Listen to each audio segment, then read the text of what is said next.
Ассаламу алейкум, дорогие друзья, уважаемые подписчики, зрители канала. На канале Даймох онлайн мы, подписчики, часто спрашивали, что там, какие новости там по поиску Ноева ковчега. Я вам объяснял, что я последний раз был в этом месте, в Хиндой, 14 июля. 14 июля это было, с тех пор не было. Вот. И, как я вам обещал, я договорился с Маратом Аслахановым, инициатором этих поисков, о том, что мы проведем прямой эфир. Марат с удовольствием согласился. И сегодня мы в гостях у Марата будем задавать ему вопросы в прямом эфире. Такого формата, я бы сказал, интервью, наверное, я провожу первый раз. Это такой... Я обещал в 21:30 начать прямой эфир, но, извините, просто технически никак не успели, не смогли. Поэтому приношу свои извинения и давайте сейчас начнем. Марат, я предлагаю, наверное, нас смотрят представители разной национальности, наверное, на русском говорить в данном обычно случае, так и делают. Да, будет предпочтительнее. И давай примерно построим так разговор. Сначала новости. Я говорю, с середины июля я не был, я с тех пор ничего не выкладывал. Вот новости, какие, что, к чему, как вот происходит сейчас, какие успехи. Ну и потом интересно будет поговорить вообще, как тебе вот эта мысль пришла, как ты этим занялся и вообще все связанное с этим. Ассаламу алейкум. Занимался это я вообще-то не ковчегом, а копал нашу историю, именно копал Чеберлои, было что копать. Но, правда, никому ничего я об этом не говорил. Занимался именно общественной деятельностью по возрождению Чеберлоя. А об исторической деятельности вообще никому ничего не говорил, просто тупо собирал материал. Ну, считаю, уже, если с сегодняшним днем считать, уже 12 лет только в Чеберлое. Ну, как бы это объяснить? В общем, то, что я нашел, мы оставим на потом. Главное, что ковчег, как он мне был показан, все это рассказал, показал на видео, показал снимок. То, что я в этот день поехал именно снять это место, чтобы посмотреть, на что это похоже, и как мне было прямо на него указано лучом солнечным. Я увидел в этом знамение. Знаешь, некоторые разные люди сомневаются в этом. Знаешь, у меня же нет большой чалмы там, я там не ношу эту, как его, арабскую паранджу, или как там его называется, халат этот. Я не говорю по-арабски, я разговариваю обычным языком. Не знаю, люди не верят, но это их дело. Факт, что я знаю, что у меня было на душе, когда я ехал зимой специально сделать этот снимок. Ну да ладно. Ну, с тех пор мы месяц, нам не разрешали копать, у нас вышли непонятки. Но вроде бы во всем разобрались.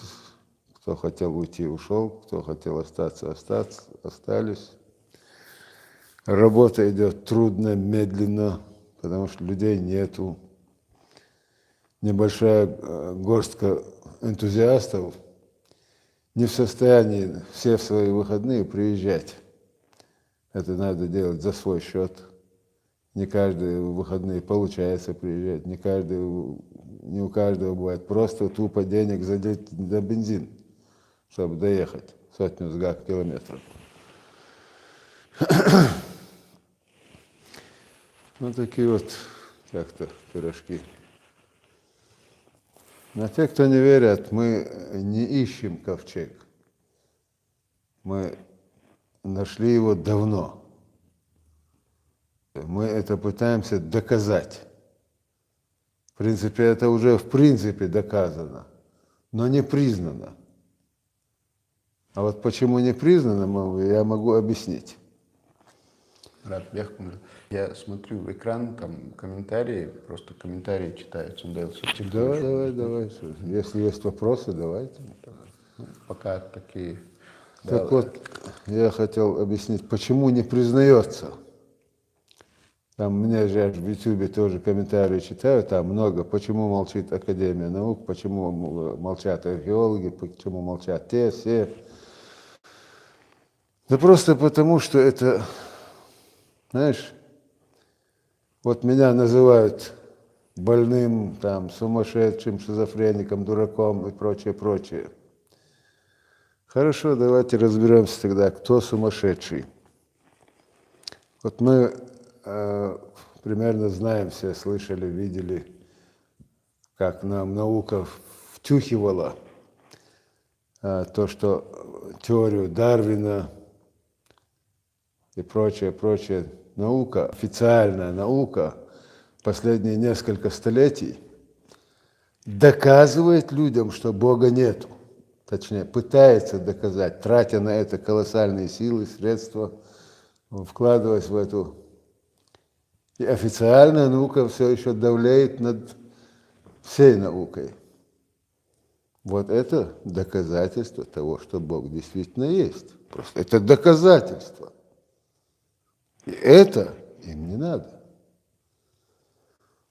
Наша Чеченская академия наук – это не какая-то отдельная академия наук страны, это филиал Российской академии наук. Знаешь? А как филиал они подчинены им. А Российская академия наук, она в русле всех академий европейских, они все точно так же, все отрицание Бога у них. Отрицание Господа миров. И это доказательство им не в жилу. Если бы у меня не было таких серьезных доказательств, слушай, за такие громкие заявления мне бы давно уже шею свернули бы, наверное, правильно? Вот доказательства. Вот были там два завкафедры геологии. Один с Крымского университета, другой с Казанского. В личном плане подтвердили все. Я вам еще ходил, показывал все пальцем, то, что я увидел. Я не специалист-геолог. Они специалисты, завкафедрой оба. Они-то увидели еще больше того, что я увидел. Наверняка все подтвердили. На камеру этого не говорят. У них есть начальство. А после того, как уехали в университет, в свои университеты, все, они с нами уже не связываются даже. Не хотят иметь дело. Почему? А собирались. Не дают. Очевидно. Сверху давят. Также и на нашу Академию наук сверху давят. А никто не хочет потратить всю жизнь в науку и в преддверии пенсии вот тут потерять все. Видишь? Вот это проблема. Никому не нужно это открытие. Это нужно народу, нужно нам, честным людям, всем нужно. Но чтобы это доказать, нам приходится рыть тоннель внутрь. Это затянулось, потому что, во-первых, людей нету. Как я говорю, горстка людей, приезжающих по выходным, много не нароет. Им надо утром приехать, вечером уехать. И у них полдня уходит на дорогу. А за полдня там и перекусить, и помолиться, и там все. Ну, в результате 2-3 часа работа, много не наработаешь. Верно? Вот такие вот пирожки. Ну, да. Вот так вот. Марат, я потихоньку вопросы буду задавать. Давай. Ну, люди спрашивали, сколько там метров тоннель вырыли, там, что нашли, какие успехи, это один вопрос. Так, и вот вещи, которые находили, их же куда-то посылали на исследования, ну, в Казань точно посылали, еще в какие-то города. Насколько я слышал, в европейские какие-то институты посылали. Вот примерно что вы посылали, куда и какие результаты. Вот об этом расскажи, пожалуйста, людям интересно. В Москву, в Ростов посылали результаты, они отрицательные, камень и все. Посылали в Казань, там предварительный результат сделали. Пока Эли Басханов там с ними был, он их заставил выдавить из себя, что это органогенный известняк, то есть органической природы. Если сделать аналогию с углеродом, вот, и состоят из одного и того же углерода. Только уголь – углерод, а алмазы нет. Алмазы – это результат вулканической деятельности. Верно? То же самое. Это признали они органогенным известняком. Ну и делайте выводы, как говорится. А то, что вот я говорил, я начал вначале говорить, что-то сумасшедший. Вся эта наука на протяжении 200-300 лет пытается доказать, что Господа миров не существует. И вот теория Дарвина – это брехня, самая настоящая. Но тем не менее, они ждут подтверждения от этой науки, что Бог есть. Они же не захотят этого признать. Они все сделали для того, чтобы доказать, что Бога не существует. То есть они лгали людям. И то есть, а теперь в Коране не зря названо неверие безумием. И вот те, которые доказывали, что Господа миров не существует, они безумны по Корану. Хорошо. Если меня называют сумасшедшим, а эти люди, которые не верят мне, сейчас ждут результатов признания этой науки и готовы поверить им, тем, кто доказывает, что Господа нету. Кто более сумасшедший? Кто же более сумасшедший?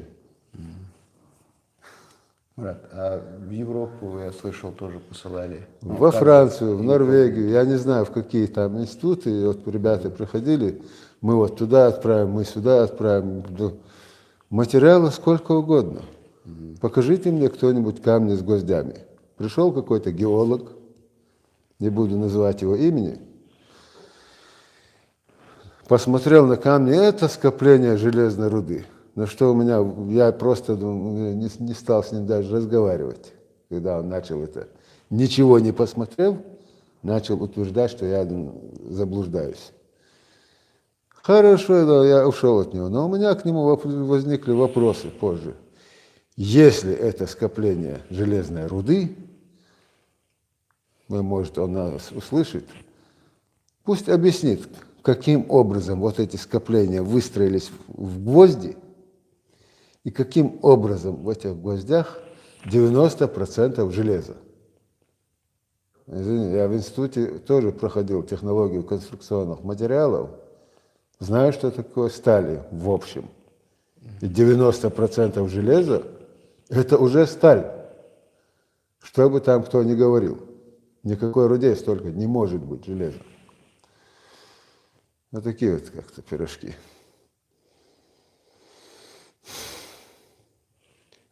Тут два вопроса. Ну, вопросы разные. Я не все успеваю читать. Два вопроса я успел прочитать. Один спрашивает, почему не рыли сверху вниз, а по наклону. И другой человек спрашивает, почему до того, перед тем, как заявить, что это как бы Ноев ковчег, почему предварительно не провели анализы, экспертизы как бы этих самых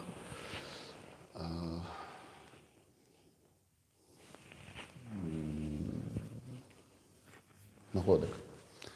Я сперва отвечу на второй вопрос. Прежде чем заявить, что это Ноев ковчег, я его изучал год. Но людям не мешало бы узнать, что до этого я еще 10 лет изучал сам Чеберлой, структуру камня. Я не знаю, для чего я изучал, но это мне пригодилось очень, когда я изучал этот объект. Структура камня, почвы, травы, глины. Знаешь, я все это изучал. Сам не знаю для чего. И все мне это пригодилось именно при изучении ковчега. За год я нашел много улик, подтверждающих, что это объекты не местного происхождения.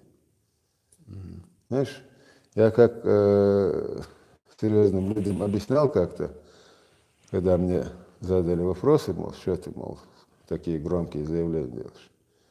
Я объяснил, в криминалистике есть такое понятие, как улика. Одна улика сама по себе не является доказательством вины или невиновности. Но достаточное количество собранных улик позволяет смело утверждать, что виновен обвиняемый или нет. В данном конкретном случае на основе собранных улик я смело утверждаю, что это ковчег. А теперь в той пещере, что мы выкопали, и ты побывал, и не раз, ты сам видел эту структуру. Уже, по крайней мере, все, кто там побывал, видел все это своими глазами, уже как минимум рукотворность уже очевидна. Это уже доказано, что это рукотворный объект. Даже те, кто год назад мне в лицо говорили, что ты лжешь, то никто звать тебя никак, типа. Вообще, кто такой, откуда взялся. Сейчас они говорят, да, это рукотворный объект. Да, может быть, и не ковчег, но рукотворность уже не оспаривается. Знаешь? А то, что это было деревом, слушай, там как-то подъехал серьезный человек со своими людьми, я ему дал кусок камня. Я говорю, что это? А там прям видно, сучок на нем, все. Это дерево. Не, я говорю, это сейчас камень. Но это вот об этом я вам всем и говорю. Я говорю, подари мне его. Забирай, говорю. А ты что будешь делать? А у меня их километрами. Эти доказательства. Что я буду делать? Сколько хочешь. Приезжают люди, я им говорю, забирайте. Вот, забирайте, отнесите людям, покажите эти горы. Покажите вот эти камни со всех сторон ровные, обточенные. Где вы такие камни видели? Не бывает таких. Я их раздаю людям. Вот, забирайте.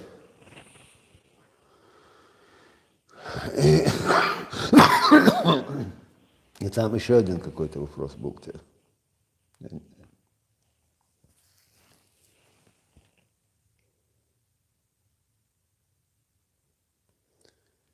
Так что доказательства море. Я тут сейчас один комментарий увидел, хочу прочитать. Просто Айса Ахаджита Дин долч доан жуак делирхон бойсан гурин к приступ цахалир эпилепсия. Да, маршал дуэл. Маршал дуэлцун. Да, он хейтам боэлцуна. Да, чего хасхейтасун. Так, пях была Марата.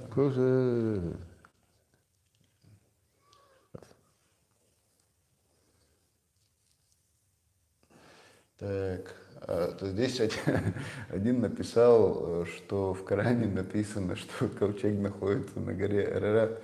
Я не знаток религии, но, по-моему, даже я уверен, что в Коране так написано. Нет такого в Коране.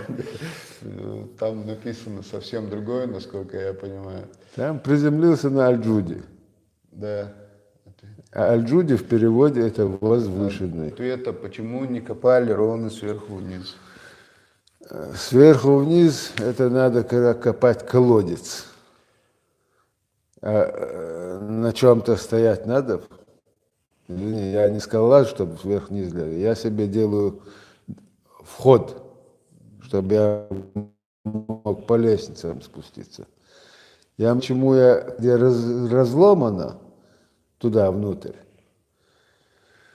Мы идем под углом 45 градусов вниз. Именно на месте, где левый борт сломан. Сейчас этот объект пока еще не признается как объект культурного наследия. А мы копаем сбоку, мы не нарушаем культурный слой. И в случае, если признают, если кто-то захочет там с той же Академии наук признать мои раскопки незаконными, то, во-первых, мы культурный слой не нарушаем, во-вторых, мы ломаем то, что и так сломано. То есть левый борт, там оно видно все. И мы пытаемся войти внутрь. Единственная проблема, что борт оказался куда толще, чем мы предполагали с самого начала. Вначале я говорил 3-5 метров. Потом убедился, мне показали специалисты, что там не меньше 15 метров. Сейчас я могу смело сказать, что там все 30 метров толщина борта, может быть и больше. Потому что объект огромен. Видишь? 30 метров там уже есть. Потому что мы уже проходим, знаем это. Ясно. Марат, следующий вопрос здесь. Так, в одном репортаже где-то в апреле было снято, что нашли кусочек дерева между камнями. Что случилось с этим деревом? Хотели бы узнать его судьбу. Кусочек маленький, вот такой, вытащили оттуда.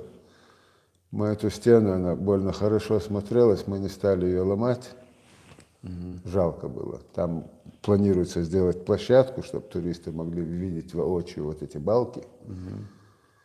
Это если там будет кто-то ломать, то пусть это делают ученые. Я против варварских разломов всего. Этот весь объект сплошной артефакт. Я пытался пройти внутрь, чтобы там найти и дерево, и помещение, и все это показать. Но у меня не хватило сил. 5 месяцев я находился там, ждал помощи, ждал, что люди придут. Но люди не идут. Знаешь? Я когда показываю гвозди вот эти в камнях, люди мне говорят, сразу у них срабатывает, а что тогда, гвозди были? Я сразу начинаю шутить. Ребят, нет, что вы. Мы тогда отрезали хвосты, слезли с дерева, взяли каменный топор и погнали за мамонтом. А может быть, тогда у них технологии были какие, нам сегодня и не снились. Вы что, ребята? Ну да. Вы что, вот это официозу верите? Вот это лапша на ушах, что навесили нам с детства про этих первобытных людей, про пятикантропов всяких. Она мешает услышать правду. Ну да. Есть же те же пирамиды, есть те же другие какие-то строения, которые объяснить не могут даже. Ну нет им объяснять. Сегодня нету. Где-то, может, и есть, но это все скрывается, насколько я понимаю. Руслан спрашивает, значит, там должны быть останки животных или нет? Так, и спрашивает Барс84, идут сейчас раскопки или как? Давай я сразу отвечу, это забуду. Давай. Раскопки мы уже сейчас прекращаем, потому что там сколько уже, теплые дни, вот уже буквально неделя-две уже закончатся, помощь уже явно не придет, и копать там уже смысла нету, мы пытаемся уже сейчас, наверное, закроем эту пещеру под ключ и оставим, наверное, до весны. Потому что у меня больше сил нету. Я все здоровье там за эти 5 месяцев положил. А одному копать, у меня нету больше здоровья. А помогать никто не едет. Это моя история, это наша, всех. Она всех касается, каждое живое существо. вплоть до последнего муравья. Все там были. Всех предки были на нем. Тех, кто сегодня живет, дышит воздухом, ползает, прыгает, бегает, летает. Всего живое. Всех предки там были. Марат, еще такой вот, скажем так, ну, неудобный вопрос, но его пропустить будет, говорится, очень неправильно. Кто не согласен с вашей версией того, что это ковчег, тот для вас не является чеченцем? Я часто слышал вот именно обсуждение вот этого вопроса, поэтому озвучил его. Да почему? Знаешь, почему не является чеченцем? Является. Но я уже говорил, лапша, навешенная на уши, не дает услышать правду. И они уже, то, что вложено в голову ранее, трудно выбить. В судебной практике есть такое истец-ответчик понятие. Истец – это тот, кто подает первым жалобу. Естественно, суд становится на сторону истца. И ответчику уже надо доказать свою невиновность. Потому что суд уже автоматически на стороне истца. Знаешь, это судебная практика, я так немножко в ней не разбираюсь. Знаешь? Я сейчас выступаю в роли ответчика. То есть то, что как бы то, что нам уже заложили со школьных лет в голову, вложили знания, то, что мы были древние, когда-то слезли с дерева, а до этого хвостами вертели, бананы жрали. Нашему-то поколению это вложили уже. И чтобы это выбить из головы, нужно время. Марат, я буду прерывать. Пожалуйста, делай. Байсангур Биноевский просит номер прислать в WhatsApp. Байсангур, ты мне лучше свой номер напиши, я тебе сейчас позвоню прямо. Так.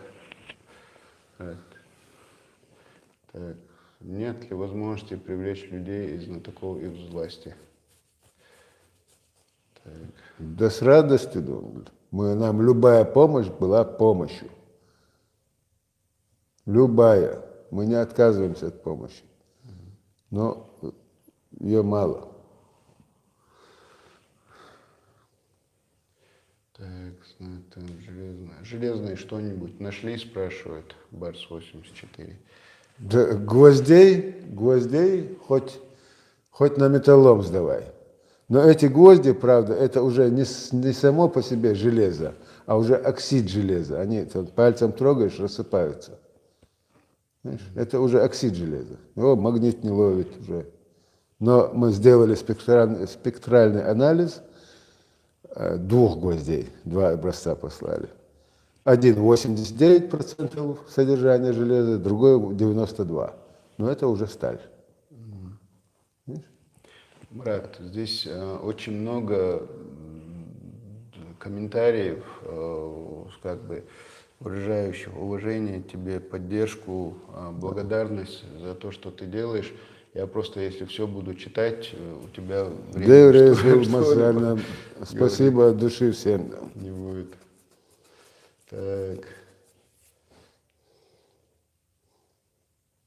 Так, человек к человеку. Даже если это объект рукотворный, нет доказательств, что это именно Ноев ковчег. Это может быть какой-нибудь другой крепостью или замком, например. Не может быть. Этот объект не местный. Я прежде чем заявить об этом, год его изучал. Знаешь, за год изучения любой вещи, какой-либо, ты о ней много можешь сказать. Любой. Правильно? Если ты будешь год чего-то изучать. Верно? И я прежде чем об этом заявить, я вот людям говорил, увидел луч, я сразу поверил. После этого год проверял. Знаешь, люди не верят, мне лучом указали сам Всевышний. Знаешь, а я верю, что это сам Всевышний мне на это указал. Знаешь, трудно в малом увидеть великое, я это понимаю. Как, например, в маленьком муравье Божье чудо. Трудно. Понимаю. Но бывает что.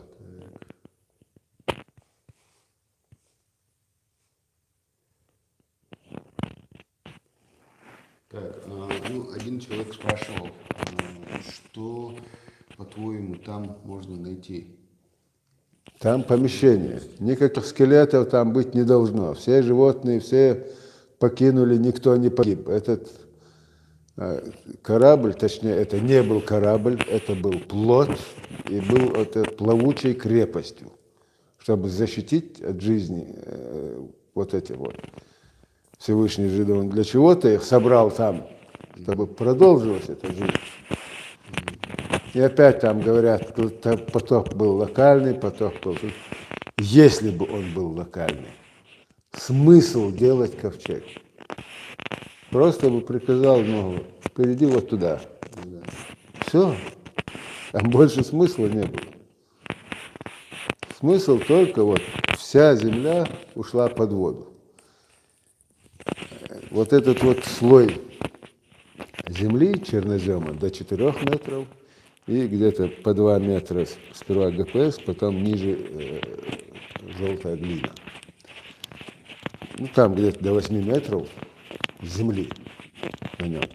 И какой должен быть мощный потолок, чтобы все это держать. Мы вот сейчас пробиваемся, шурф делаем вниз, штольню. 20 метров мы уже прошли по касательной.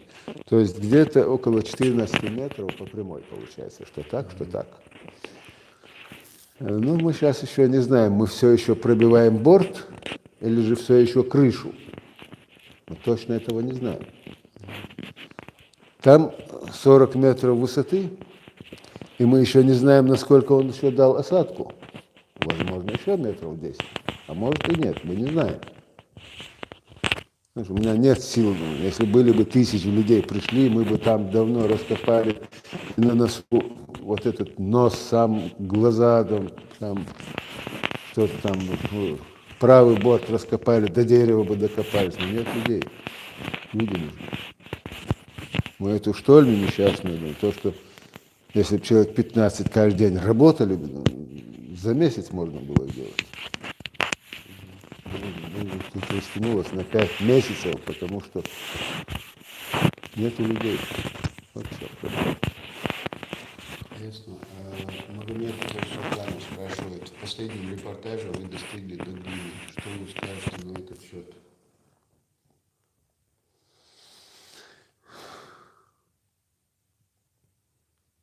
Мы достигли, скорее всего, это ил.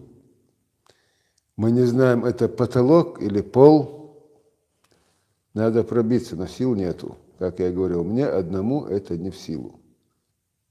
Без людей я ничего не сделаю. А за эти 5 кто свое здоровье оставил, ребят, извините, я бы с радостью пробился уже давно внутрь, но нет у меня таких сил. Я не Геракл какой-то. Знаешь, последнее здоровье там положил, все, я уже выдохся. Просто физически больше не могу. Я уже собираюсь закрыть это все, и пусть меня травят собаками, что я не доказал. Доказать-то доказано, все уже. Если 2 с разных университетов, завкафедры геологии, все признали, все факты. Знаешь, и то, что я им показываю, они-то видят еще больше. Хотя очевидные для меня, не специалиста, вещи, там, я им все показал, любому могу показать. Они там все на месте есть, присутствуют. Любому человеку с мозгами оно видно. Ну как-то. И то, что мы сейчас дошли до глины, это не глина, а скорее всего ил речной. Вот мы же исследуем его со всех сторон. На самом носу он воткнулся прямо в ручей. Часть этого ручья проходит через ковчег, через внутренность, и вытекает сзади в 2 местах. А часть вырывается и до левого борта течет, там следует его. Всему есть следы, надо их только искать, видеть. Будешь искать, найдешь. Murat, me muutsime, ja trансляция Bosch, вот, Wellhead. Ну, к чему там я говорю, но мы для более обширной аудитории, я думаю, все это делаем. Но к чему я выстрела, ахаволи, но к чему отбиться, проблем. Я думаю, нас не только ногти смотрят. Это дебил, так, вопрос Фокула. Хотелось бы знать, почему у вас разногласия с Али Басхановым. Наши разногласия с Али Басхановым – это наше дело, остальным до него дела нету.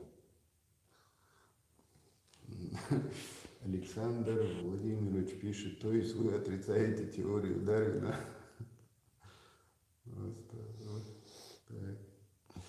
Не то, что отрицаю. Я камня на камне от ней не оставляю. То есть разрушаю всю эту теорию и все, что за ней стояло. И этому есть целый километр доказательств. Нурманов говорит о том, что они приезжали, хотели участвовать, помогать, но посмотрели, что слишком опасно в этой пещере, что она может в любой момент обрушиться, и тогда уже вытащить людей даже может быть нереально. Там ничего опасного внутри нету. Эта структура настолько мощная, что эта пещера может использоваться даже как бомбоубежище. Это я уже точно знаю. Мы сами его ломали, проходили. Единственная опасность, в самом начале вот эта глина может от дождя затечь. Но мы ее закрыли уже от дождя. Плюс изнутри сделали подпорки, то есть обеспечили безопасность. Я сам внутри был, когда дважды хлынул ливень, и потекла прям вода ручьем. Прям ручьем я ведрами эту жижу ловил. Знаешь? Дважды это у нас было.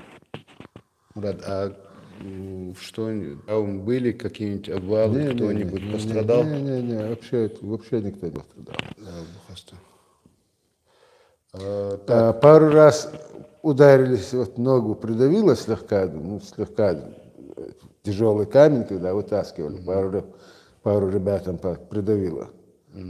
Но так, чтобы переломы, что-то вообще такого ничего не было. Да, так, Анзор спрашивает, мы, в принципе, на этот вопрос-то и отвечал, на экспертизы отправляли, были результаты. Но я немножко перефразировал. Смотри, насчет экспертизы. Я сразу отказываюсь от экспертизы. Да, вот желающие отправляю сколько угодно, отдаю.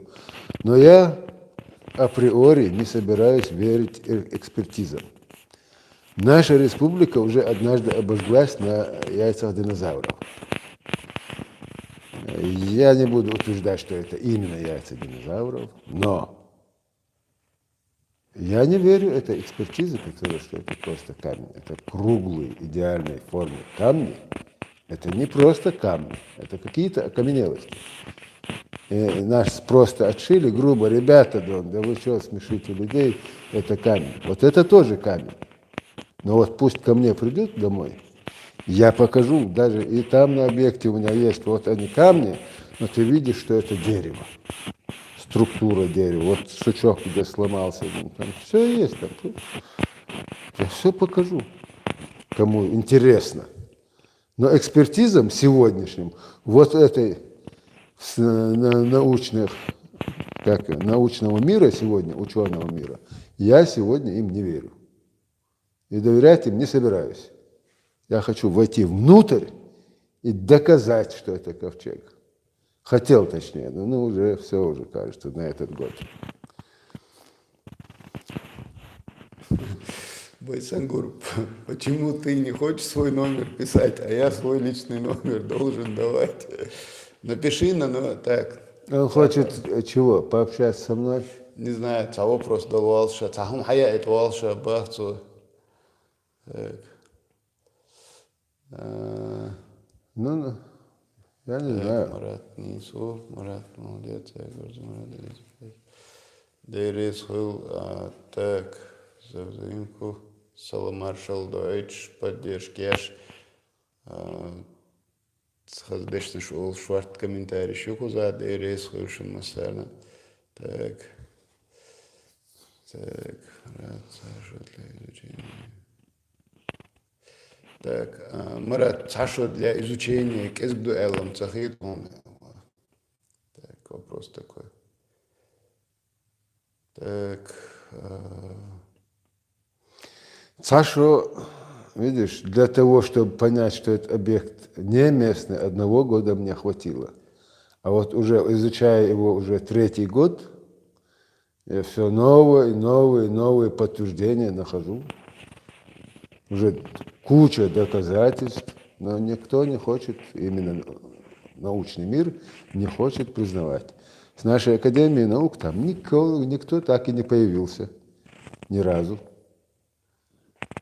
Был археолог как-то в составе делегации, приехал, ну там, повертел носом, типа, да нет, не может быть, и ушел. Все, не хотят. Ну, видимо, их Академия наук России не дает им, потому что все то, что они наработали за эти века, скажем, все их научные труды, вся эта литература в одночасье станет макулатурой. Все, что они делали, окажется ложью. Знаешь? И как они тогда будут выглядеть в глазах людей?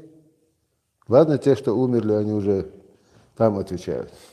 А те представители научной власти, ну, они-то еще живые, и они-то не захотят всего этого.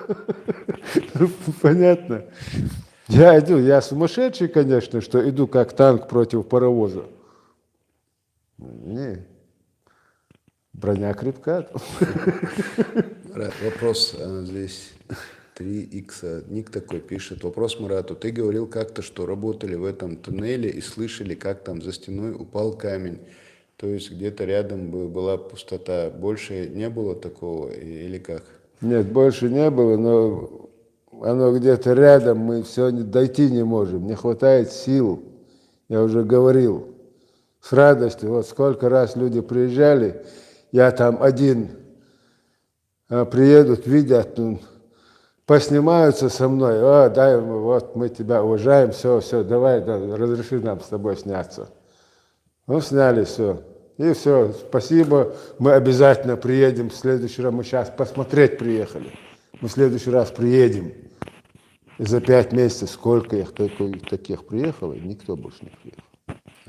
Потому что работа грязная, тяжелая, за нее не платят. Никому не охота. Жалуется, что у нас микрофон шумит. Так, может быть, из-за того, что рубашка двигается. Не знаю. Вообще не знаю. Так, Байсангур Биноевский, Айса, я жду номера. Байсангур. Дай ему мой номер. Хай номер, Мой номер, дай ему. Ценник голос. 8 928 303 3 7 Хая и там, выйти, а хая чек. Так. Остопирла. Ажан, хей, так, хей, аварит бош, аварит шалят, цеядя, шунят, хайдейл, давало, чур, маквардина. Кубацу. Цею, шумят, био мяуду, хумш, дуйцу. Я, никшерин, ажан, хокка, аварит, бьючба, церкузай, тем, бьюча, церкуз, вообще, китем, давало, чур, дика ур. Дейл, давало, чур, да. Хумш обсуждать, ты че, давай, тига, дица, бьючты. Просто пропусти мимо. Он аварец? Или он аварцев ругает?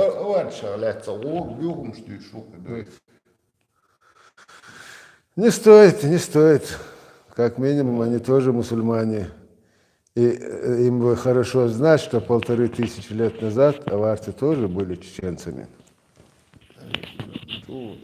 Микрофон жаловаться. Так.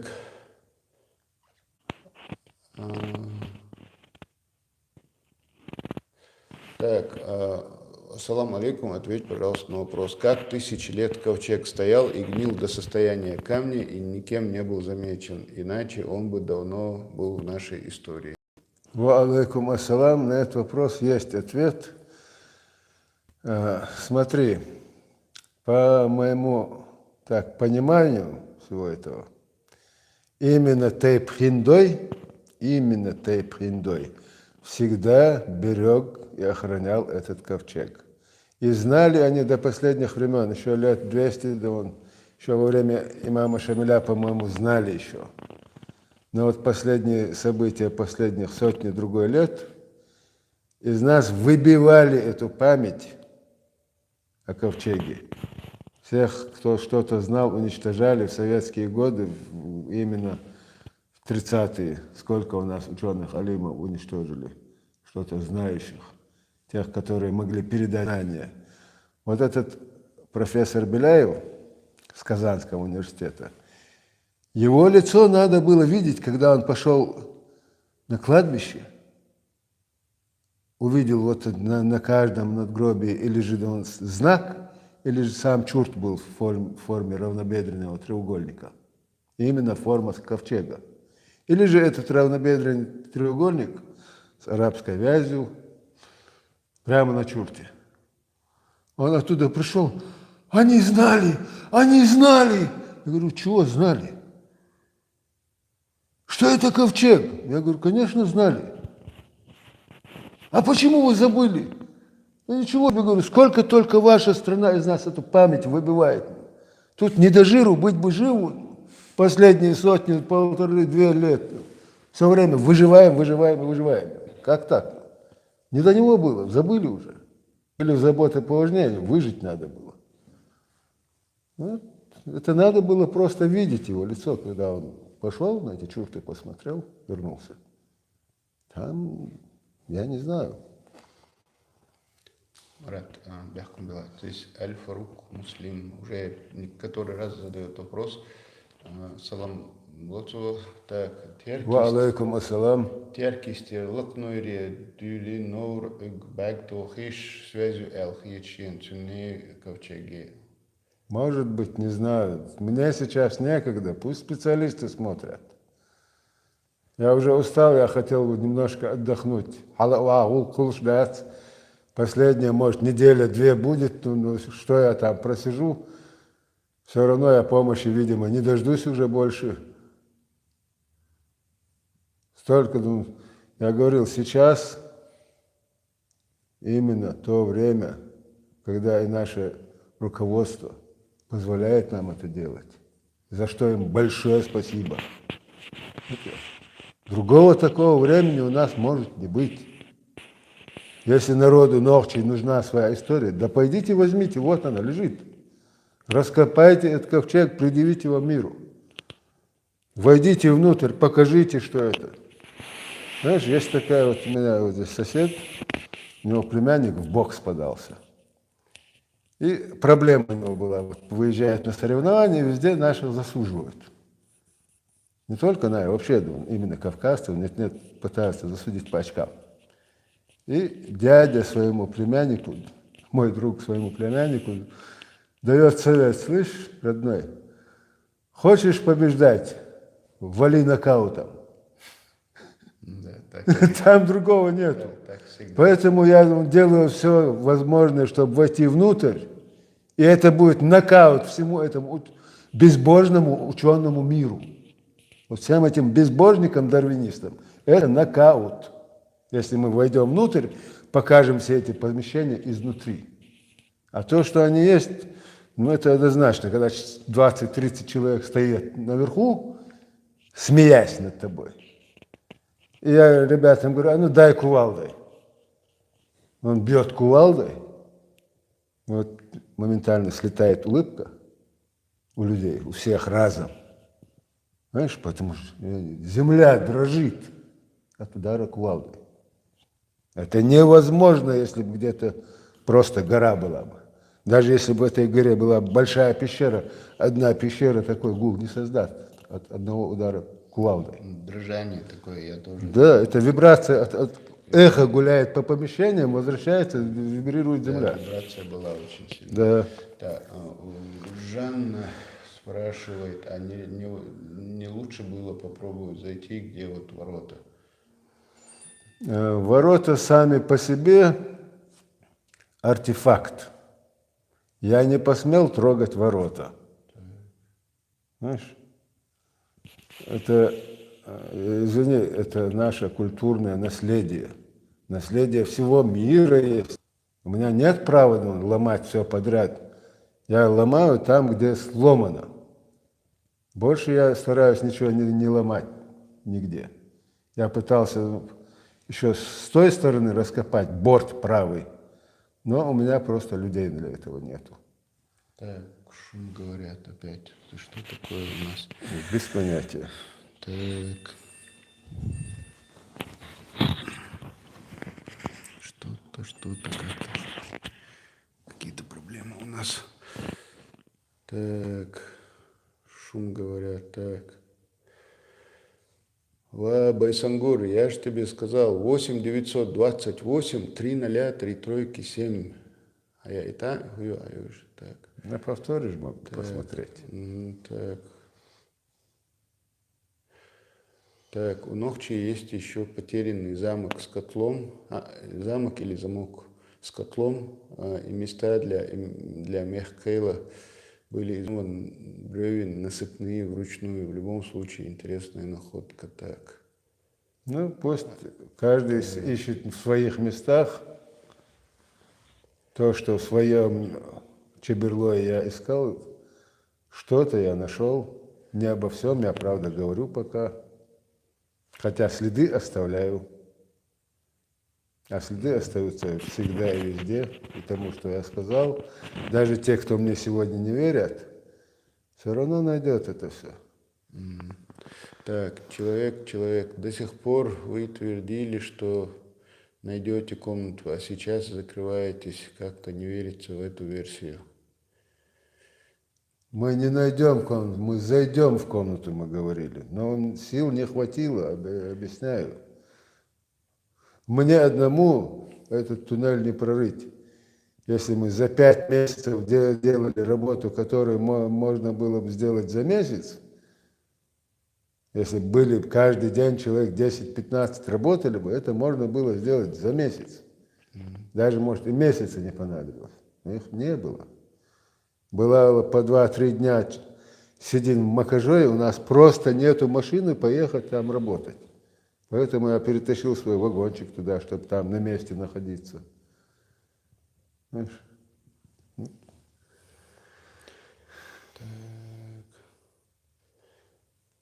Опять спрашивают, почему поссорились с Али Басхановым. Марат ответил, что как бы это наше дело, никого не касается. Дело. Так.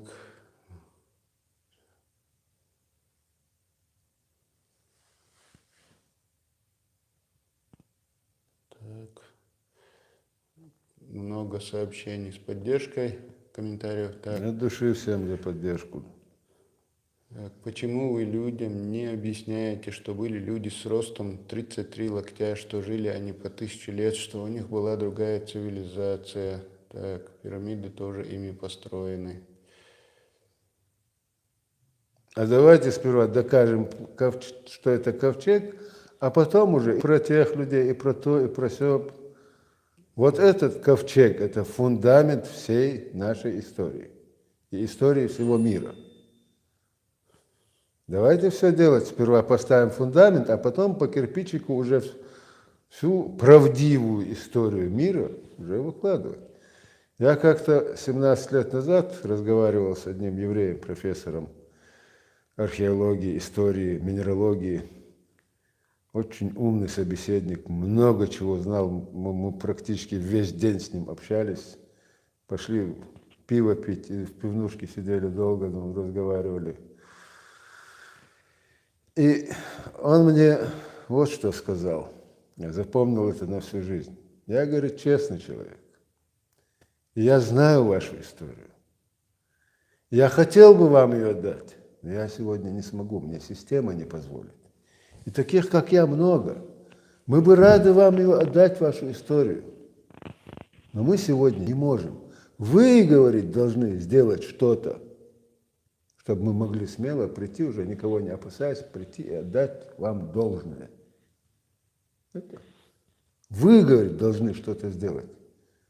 Но я как дурак бьюсь один. Я говорю, несколько человек, ну там группа поддержки, группа в WhatsApp у нас. Вот, но у них нет сил каждые выходные приезжать.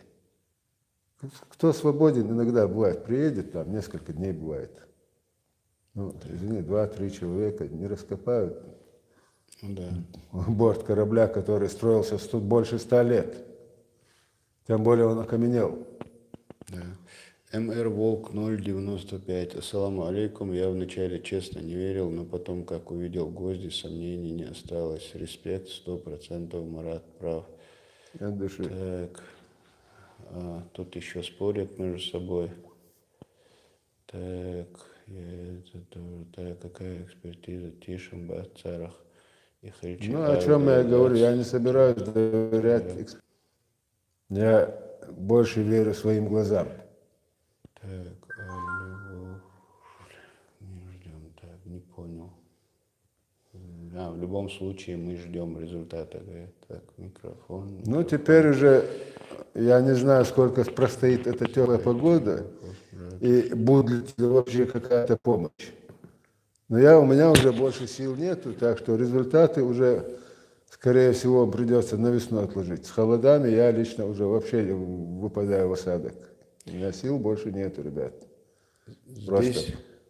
Здесь разные вопросы, как бы не относящиеся к теме. Ну, давай, у нас тема есть. Да, я поэтому их не зачитываю, вы уж меня извините. Так. Марат, что значит слово «алгай»? Этот вопрос к теме, я думаю, никак не относится. Так. Вопрос такой насчет раскопок. Вопрос такой насчет раскопок. Вы обеспечили безопасность людей, соблюдаете ли безопасность? Почему я это говорю? Кто будет в ответе за людей, которые ведут раскопки, если они пострадают? Вопрос. За все в ответе буду только я. Я говорил и раньше говорил, и повторюсь, и скажу и дальше. Если любое что-то, как вся вина только моя, все плюсы уже для всех. То есть все, что получается результаты, все бонусы, это всем. А если какая-то вина, это только моя. Микрофон. Так. Какие выводы за этот год раскопок, спрашивает Асламбек Билто. Много выводов, много мы чего узнали нового. Например, структуру почвы, то, что эту почву привезли с собой. А тому есть две причины, и, на мой взгляд, неоспоримые. Во-первых, было приказано взять каждой твари по паре. Правильно? Ну, да. Сколько тварей в земле живут? Много разных, правильно? На воздух не вытащишь, сдохнут. Верно? Вот эту землю привезли. Плюс эту землю привезли, она была под конусообразной крышей трехгранной. И эта крыша была тоже не лист шифера. Там они тоже были, те же самые балки. И там тоже она была толщиной не меньше 20 метров, эта крыша. И вот эта вот мансарда тоже могла быть как раз третьим этажом, где могли разместиться птицы. Вполне вероятно. А два этажа находятся внутри. Потому только такой толстый потолок. Так, о чем это я говорил сейчас? К чему я это говорил-то? Вопрос можешь повторить? Так, о чем говорил? Хороший вопрос. Какие выводы после раскопок, после года раскопок? Мы структуру земли поняли, что там потолок, что эту землю привезли, почему привезли. Второе, неоспоримая вещь. Когда вся земля ушла под океан, земля пропитана солью. То есть земля уже ничего не родит. Как доказательство, 1000 лет назад с небольшим уровень Каспия поднялся на 20 с чем-то метров. И вот ты сегодня едешь от нас в Астрахань, сплошь один солончак. Правильно? Тогда огромную территорию залило, и сейчас там ничего не растет практически. Правильно? Ну да. Вот то же самое. Тысячами лет выводилась эта соль из земли.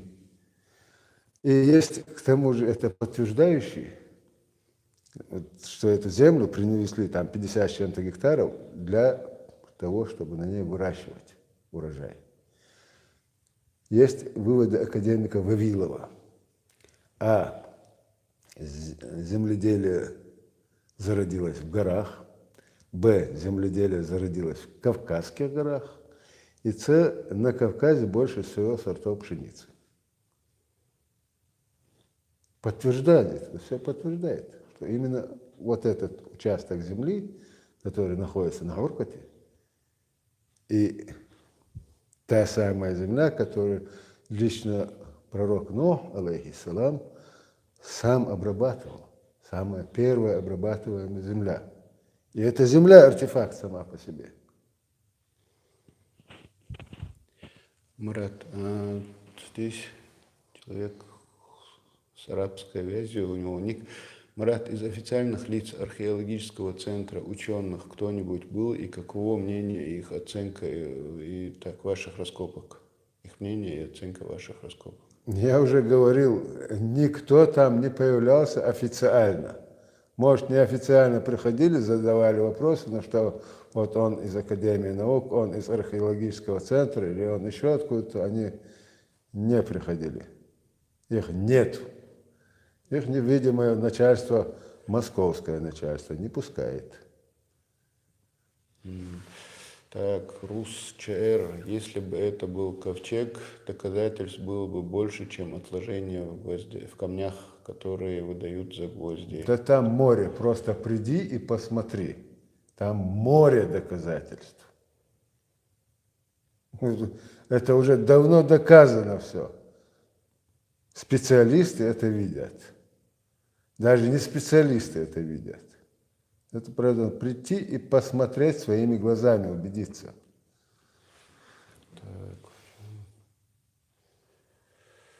Так, здесь еще друг с другом спорят. Так, Марат Цакунахова. Марат Цакунахова. Тут много. Он Белла, он хвалари тохур велхер ворон, так что нормально дом. Да, я что велся ну. Галга муално дик элер иду. Алла, Цагасун, насчет звука. Я не знаю, как сейчас его выправить. В прямом эфире у меня точно не получится. Так. Я уже несколько раз блокировал этого аварца. Если он снова появится, снова заблокирую. Так, дуо – это на чеченском емкость. Хинду – водяная емкость. Отсюда следует хинду. Смотри, заметим вот что. До – это плетеная емкость. То есть как корзина. У меня первоначально было вот что хинду – это дно воды версия. Но сейчас вот на основании изучения объекта я вот видел, там внутренний борт идут прямые, на перехлёст положены эти балки. А наружный борт, он весь вот так вот, как бы, ну, наискосок друг к другу. Как-то вот непонятная мне система. Пришел парень, строитель. Я вот год изучал эту структуру, так и не понял. Парень, строитель, час походил, он мне чертеж нарисовал. Они вот они идут.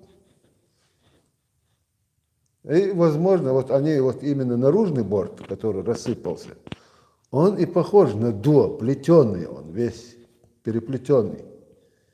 Там на чертеже это показывают в каком-то из видео. Сейчас я никак не могу дозваться его, он все время занят, этот строитель. Но возможно, что это хиндо и есть название самого корабля. Тоже может быть уже, как версия, почему нет. Факт, что наружный борт у него был плетеный.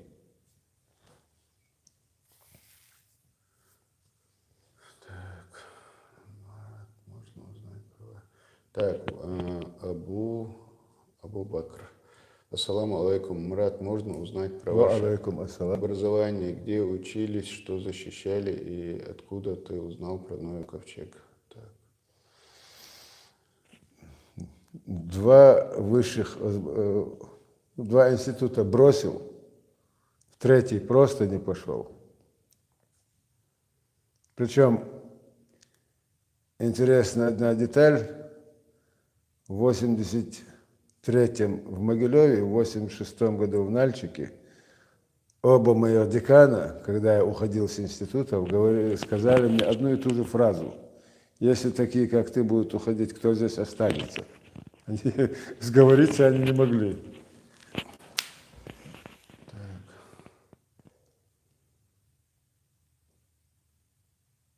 А как узнал за ковчег, я, по-моему, на своих видео уже все рассказал.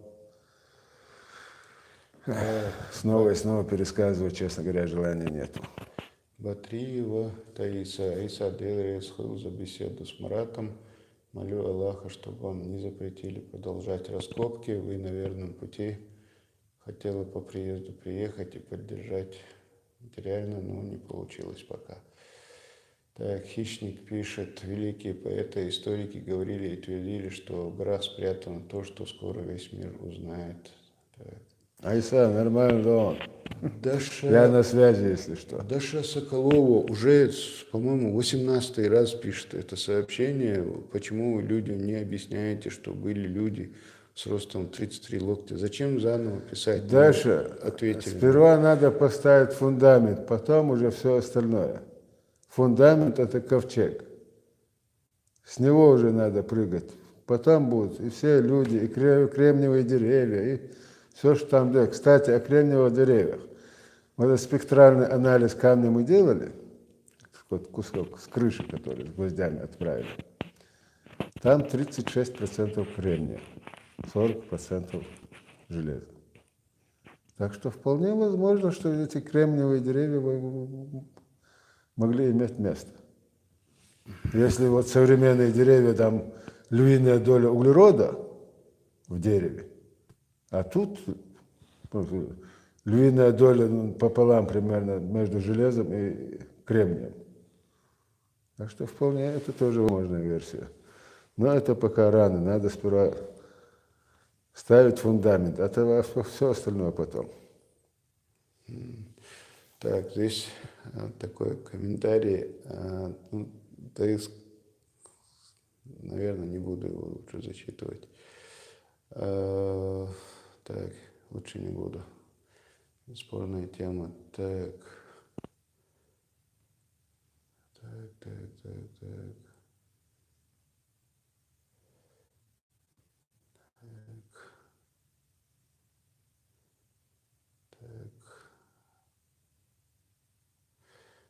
Экскаватор найми и раскопайте ковчег. Ну, За пару часов. тоже умники. Вот найми. У меня что, деньги есть, что ли? Я не бизнесмен, но. Мухаммад Нашхо, ассаламу алейкум, тейп хиндуэ гунда сон юха поддержки аш. Ну, это у них спросите лучше. А так, тейп хиндуэ юха у меня есть и друзья, и помогали ребята. Спасибо им большое за это. И не только мужчины, и женщины были там среди них, которые помогали. Дейл Рейс, Уилсон. Не все, к сожалению, причем далеко не все, но я надеюсь, все будет ровно. Вот по поводу Лакнойря. Аль-Фарук Муслим поясняет, Лакнойрер, Толстой, Качалц, Юбах, тоннель. Примерное расстояние километров 60-70, высота не менее 5 метров, такая же ширина. Не знаю, ребят, изучайте на свое, где вы живете, то, что есть. Показывайте людям. Может, специалисты приедут, посмотрят, не знаю. Нам бы со своим тут разобраться. Да. Начали вроде большое дело, но люди не идут. Таиса написала, не получилось, потому что умер отец, потом должны были Далгеш на лечении находится, и ребенок у него. Дал Маршал Дойл, так. Маршал Дойл. Так, Русча Марат, что даст эта история? Пенсии увеличат, может, лекарства от болезней. Это может дать только гордыню. И все, прежде чем ты ответишь, я скажу, если вы критические комментарии пишете, но пишете как бы нормально по теме, я их зачитываю, Мурат. Если Ничего, там ничего. какие-то Пусть будет. неуважительные и те, то я не зачитываю, я сразу предупреждаю. Фамилия верующему ничего не даст. Но правду хотелось бы знать. Правду она даст. О нашей истории, об истории мира. Я лично я испытываю гордость за своих предков. Я, ладно, он по жизни гулен, недостойный отпрыск своих великих предков. Но я не знаю, что они делали. Я хотелось бы знать. Знаешь, хотелось бы очень. Это моя история, это наша история, это наша собственность, не чья-то. Для того, чтобы мы взяли свое, надо просто пойти и взять. Это надо пойти и забрать. Нам сегодня это не запрещают. У нас сегодня есть для этого возможность. А насчет гордыни, я бы хотел сказать, гордость и гордыня – это разные понятия, чтобы люди понимали это. Гордость – это чувство собственного достоинства. И это у любого нормального человека быть должно. А гордыня – это уже высокомерие. И его, извини, это уже порицаемая вещь. Да. Вот о чем речь. Так, такой комментарий. Макс Бригант пишет: это не ковчег, Марат. Несомненно, твоя находка является чем-то очень и ценным, и древним, но я считаю, что это не ковчег. Ну, пусть считает. Так. В прошлом году те, кто говорили, что я вообще пустое место, я вообще лгун, лжец и все такое, сегодня говорят, да, эта рукотворность уже неоспорима. Посмотрим, что скажет еще через год.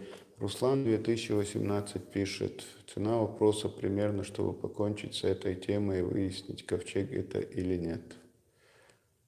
Так. Цену не знаю. Я денег вообще никого не просил. Я просил прийти. Люди, придите, помогите. Мне там нужны были, по крайней мере, 10-15 человек каждый день, чтобы работали. Во что это обойдется, я не знаю. Я не считаю, я деньгами не занимался вообще изначально. Я просил только помощи, прийти, копать, работать.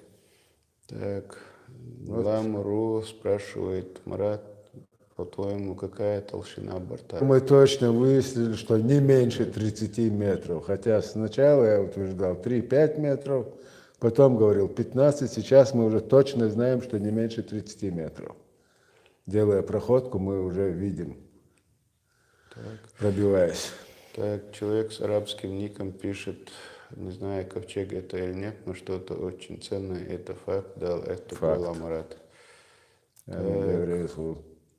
Этой Даше мы сколько раз уже ответили, я не знаю, она пишет и пишет, зачем заново повторять эти сообщения. Даша Соколова, почему вы людям не объясняете, что были люди с ростом 33 Успеется, локтя, Даша. что жили они по 1000 лет? Уже я не Да, знаю. я Даше отвечу. Даша, когда идешь по лестнице, надо начинать с первой ступеньки, а не прыгать на 3-ю, 4-ю.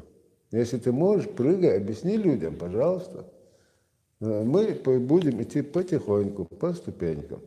То есть первая ступенька – это ковчег, все остальное потом. Луиза Абухова спрашивает, интересный комментарий. В Германию, может быть, отослать образцы, Отсылали. чтобы люди поверили. И во Францию, и в Норвегию. А результаты какие-то? Не знаю, еще нету. Еще нет результатов. Ага. Видимо, там серьезно этим занимаются. Уже не первый раз спрашивают, а есть ли там золото? Так. Да, хоть полный ковчег. Меня золото не интересует. Меня интересует сам ковчег. Но даже если бы он был полон золота, ковчег для меня лично дороже. М. Александр Владимирович, такой ник. Учитесь у современных археологов. Сейчас делают рентген Земли, любые находки там будут видны, обозначить. Пытались зазвать георадар, не едут в Чечню. И причем мотивируют это тем, что запрещают в Чечне работать. Кто запрещает? Ну, вы знаете, так, уклончиво. Службы? Да. Ну, ладно, все, вопросов нету. Что же там было?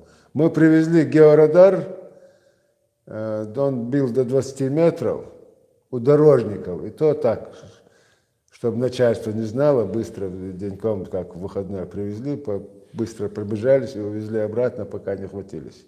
И он где-то местами достал до пустот, но определить само помещение он просто не смог. Его формы там, что-то там еще. Ясно. Имрагим Сат, я плохо читаю по-английски, Сатрихелд. Иса Мурат Шахмавал Ал, Юхмавал Ал, Маршал Дало. был. Скажи, что я Алихан Сгайтов, который был у него дома год назад. Маршал Ильхан. Так, Шак давас, он самогатия. Иса, вопрос. То, что нас касается, мимо не пройдет. Вопрос Шантьявиса на 20 минут. Ну да, ну Марат отвечает, я не знаю, как я буду успевать. Что? Нет, они говорят, очень много комментариев, мы на 20 минут от вопросов отстали. Ну, извини, Так, мы бы с радостью. так, ответьте на мой вопрос, какое образование у Марата? Опять Нету у меня, официально нету образования. так, ассаламу алейкум, Исаму, Но- Барда, Машалда, Дейресхол, регион 95, Дейресхол, так.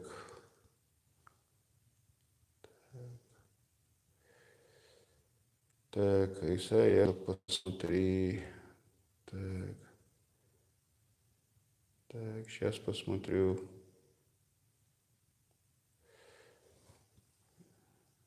Так, вы много камней отправили на анализы в разные страны, лаборатории, где результаты. Так, почему? Это у них спросите, где результаты. Я им не занимался. Я и раньше говорил, я уже априори им доверять не собираюсь. После того, как нашу республику осмеяли за эти яйца динозавров, я их результатам доверять не собираюсь. Я хочу доказать. Но, к сожалению, не имею такой возможности. Просто элементарно сил не хватает.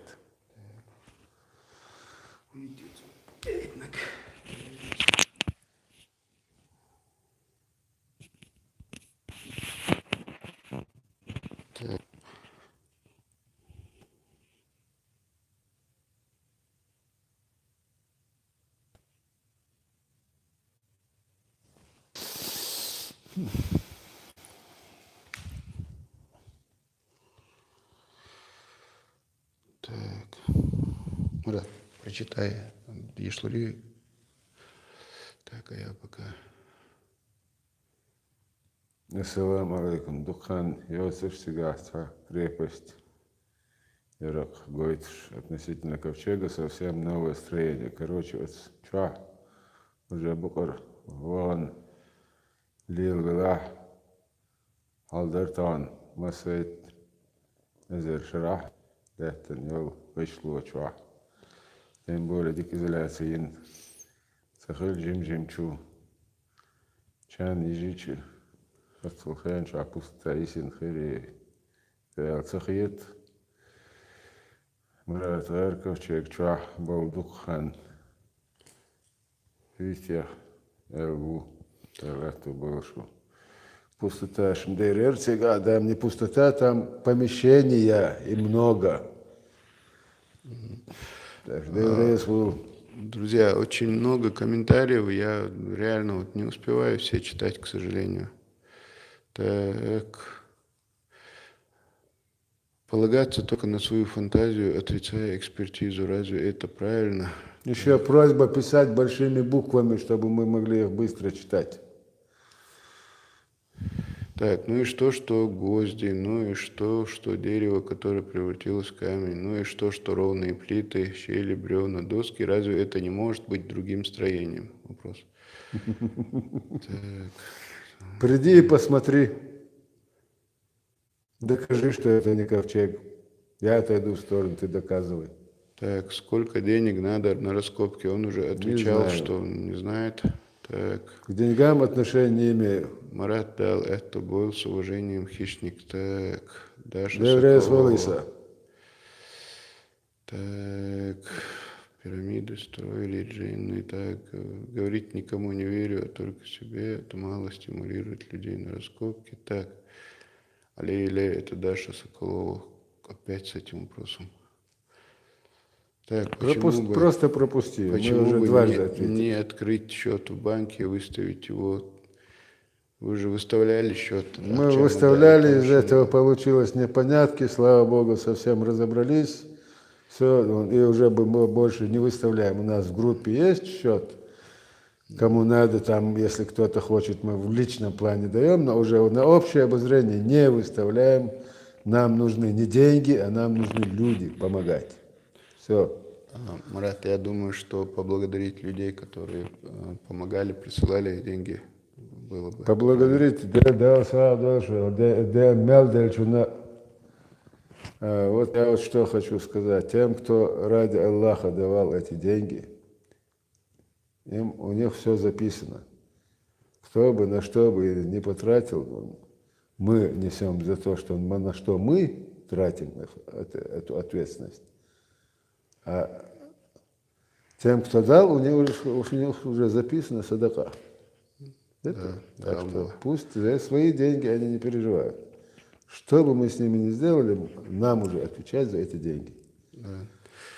Интересный вопрос. Абу Бакр спрашивает. Ассаламу алейкум. Хорошо, что по теме вопрос. Почему вы считаете, что ковчег Ноя это история именно чеченцев? Может быть, тогда жила совсем другая нация? Ва алейкум ассалам. Правильно, тогда жила другая нация, это были нохчи, а не чеченцы. Так. Марат, делайте. Когда Вы уже 27 метров прорыли внутрь, и пока нет нету пустых там 27 помещений. метров, 20 с Что копейками. вы ожидаете?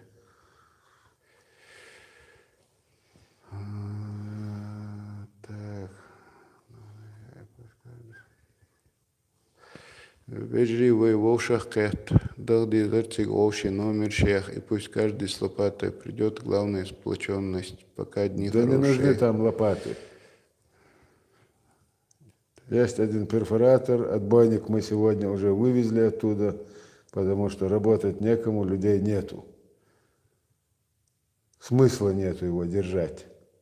Человек прислал отбойник, пусть поработает, сделает дело. Он там 2-3 месяца простоял и очень мало работал. Так, Потому что некому было на нем работать. А у меня одна рука не работает, я даже за руль не могу сесть, потому что не работает рука. Я с этим отбойником не справляюсь. Байсангур Гизиханов спрашивает, как туда проехать? От Кизиной Ама 23 километра. Указатели есть, в крайнем случае можно спросить. Мир 77. Марат, а правда, что в наших горах есть снежный человек или что-то подобное? В горах... Не знаю, не видел. Так. Алле, Даша Соколова. К чему это? Пропускай. Лучше есть. Так, нормально, звук, хорошо. Так. Айса Тумсо возьмем. Я знаю Тумсо по Ютубу. Так в жизни не видел его никогда. Так. Ну, что сила. Так, что скажешь про чечено-ингушскую границу? Мы в этом деле не специалисты. Я точно не специалист. Без комментариев. И я не разбираюсь. Говорить о том, что в чем не разбираюсь совсем, я считаю неправильным.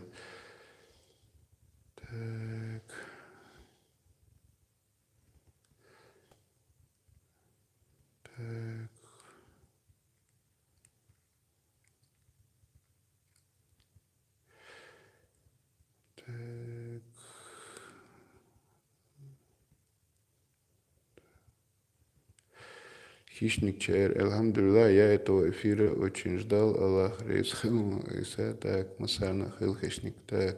А то склон, хищник.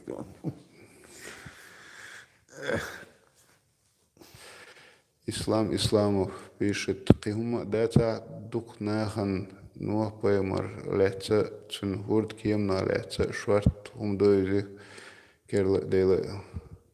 Ну, это цукшун, доказательство. Твой леленство, твой инёвый ковчег, юкшун. И хинду. Джо Ламаро пишет, Иса, ты меня читаешь или нет? Да, Ламаро, я читал, не стал озвучивать. Ты пишешь, что Марат сказал, что он еврей. Я не считаю правильным даже Если я, вопросы. погоди, вот давай я на этот вопрос отвечу, потому что я говорил, что мой тейп имеет происхождение, отцом тейпа является Муса Пемар, то есть пророк Моисей, или как я говорю, Масей. Сегодня моя родня, мои собственные магжи меня не понимают. Они тоже, ты с ума сбрендил, или тоже, как ты, говорят, ты себя в евреи записал. Слушайте, сефарды уже по 3000 лет утверждают, что они потомки Масея. Но я 8, 9, 10 запись на канале Мамрат Макжу вкладывал по полной. Так что будь добр, поговорю. Не водил евреев 40 лет Муса по пустыне. Тех, кто поклонился золотому тельцу, он прогнал, убивая, уничтожая, увидев ярость пророка, они убежали от него в пустыню. Муса же, алейхиссалам, пророк, Пайгамбар Муса, оставшийся с собой, оставшийся верным Всевышнему, их забрал с собой и пришел сюда, поселился здесь, в Чеберлое. И это предок моего тейпа. Как пророк Харон, алейхиссалам, его отец тейпа Харкарой, я об этом еще не говорил никому. Но это. Если бы, вот смотри, если бы у меня не было доказательств, слушай, такие серьезные вещи заявлять нужны серьезно. Они у меня есть. Но самым главным доказательством является ковчег, потому что Муса Пайгамбар увел своих людей в землю обетованную, чтобы это было понятно всем. А эта земля, обет пророку Нуху, алейхиссалам, когда он в корабле, Всевышний сказал ему: проси у меня благословенную землю, благодать. На что алейхиссалам попросил у него, и он землю, именно вот и есть Аль-Джуди, упомянутая в Коране, именно земля Нохчичу, именно вот этот Северный Кавказ. Есть земля обетованная, упомянутая в Библии. И это главное доказательство того, что Моисей привел свой народ сюда. А все остальное будет доказано, не переживай.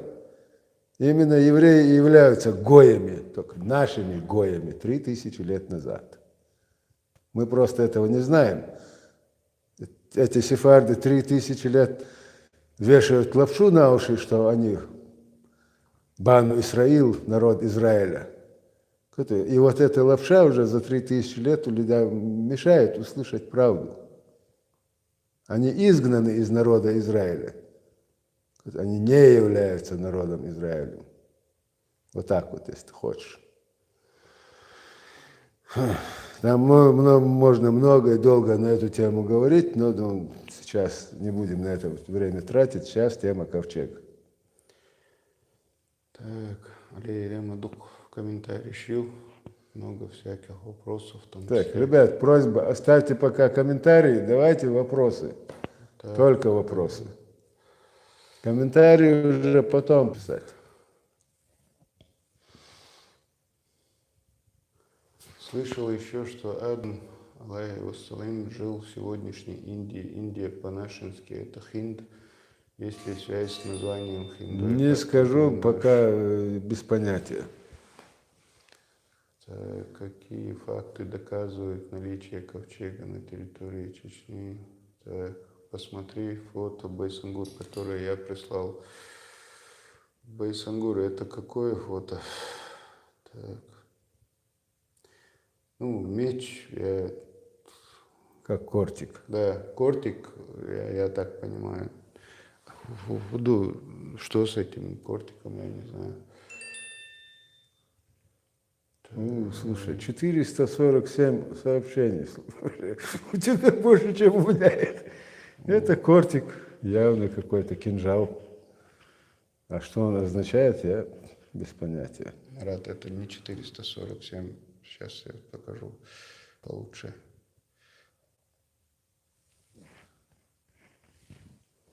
Это еще не открытые сообщения. Там сколько их? 5280. Слушай, мне тебя жалко. 5280 неоткрытых еще сообщений на данный момент. Так, Марат, как ты говорил об этом, возможно ли, что дно было плоским в виде плота, ведь в нашем представлении корабль имеет конусное дно с воздушными отсеками. В те времена проще было построить плот. Это не было кораблем, это была плавучая крепость для того, чтобы экипаж, те, кто попали внутрь, сохранить жизнь. Это не было кораблем, знали. Это был практически, это был плот, но закрытый со всех сторон. Треугольной формы. А треугольная форма обеспечивала как раз-таки разворот этого, скажем, корабля в случае удара волны острым углом именно к волне. Чтобы каждый угол это был волнолом или волнорез. Понимаете, это как?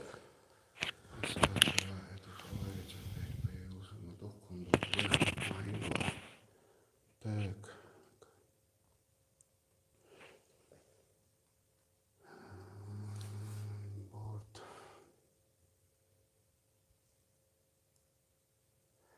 Мое мнение, что надо снаружи раскапывать спецтехникой. Так.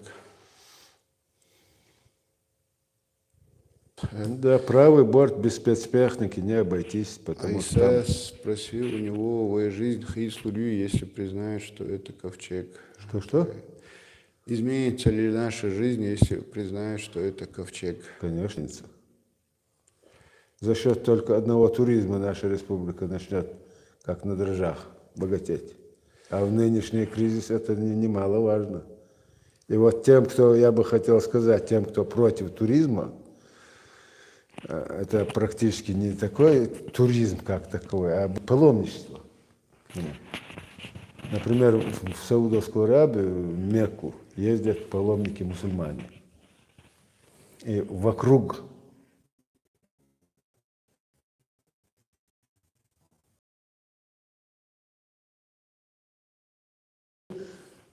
идет бизнес. Бизнес обслуживает этих паломников. То же самое будет и у нас. Мы это с детства слышал от Аулия, что когда-то всего мира богатые люди захотят вложиться в Чечню, сделать что-то здесь. И участие населения никто ничего делать не сможет. Поэтому я это слышал, например, давно, еще лет 40 назад, еще молодым пацаном, мальчишкой, можно сказать. Так, Скорпион G, Ноев ковчег не может быть там, потому что там были множество различных животных, которые тут не обитают, так как климат не позволяет. Но Да что вы говорите? таким образом, насколько я понимаю, Ноев ковчег, по идее, не может быть нигде, потому что нигде не обитают животные. Все Ну, да.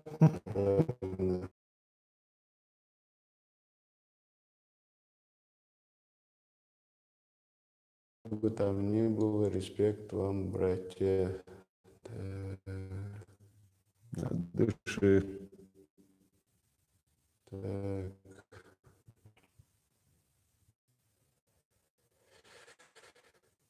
Внутри ковчега что может быть артефактом? Так. Строение помещений. Я подозреваю, что они там как соты. Мне Рех подсказал. Как соты. А соты именно со странства. И я подозреваю, тем более, что они будут По району на легковом автомобиле. В Штатах абсолютно экстремалы проезжают там, где, возможно, и джипы не могут проехать. Но это абсолютные экстремалы, которые о машинах не заботятся никак. Я бы очень не рекомендовал ехать туда на легковой машине. Очень не рекомендовал бы. Вряд ли там можно проехать на легковой. Так, нахи говорят на любом языке без акцента, потому что он склоняется в 18 местах. Так, ну да. так, здравствуйте. Так, хорошо. Я даже, знаешь, слышал от одного лингвиста, что наш язык единственный язык мира, имеющий все 52 звука. Я не лингвист, не этимолог, я этим вообще не знаю, но вот это утверждение я слышал. Какие исторические выводы мы получим для чеченского народа после этих открытий? Правду не хотите знать? Я хочу, например. История моего народа – это моя история. Это значит наша собственность. Почему наша собственность находится в чужих руках? Есть слова Фридриха Ницше. Никогда не выживет народ, видящий свою историю глазами соседа. Так что, ребят, хотим мы выжить, так давайте заберем свое. Вот оно лежит в горах, пожалуйста. Байсет Эльмурзаева, бюсти Кюльшу, Марат, Да, увидел. Аллах, это боль. Всегда очень интересно слушать про нашу историю. Сегодня также услышал от Мурата много интересного. Спасибо большое вам обоим. На здоровье. Чингисхан, возможно, спрятал золото в горах Кавказа. Ну, конечно. И Как раз Хазары нам у нас его не спрятали, хватало. Чингисхан, и Тамерлан. Кто там еще? Кого еще забыть? Наполеон тоже не принес нам еще золото? Так. Я с первых дней поддерживаю Марата, верю ему. Так, видео Духо Елгари на месте ковчега интересно смотреть. Ну, приходите и снимайте, кто вам запрещает. Нам не до съемок, мы работали там. Так.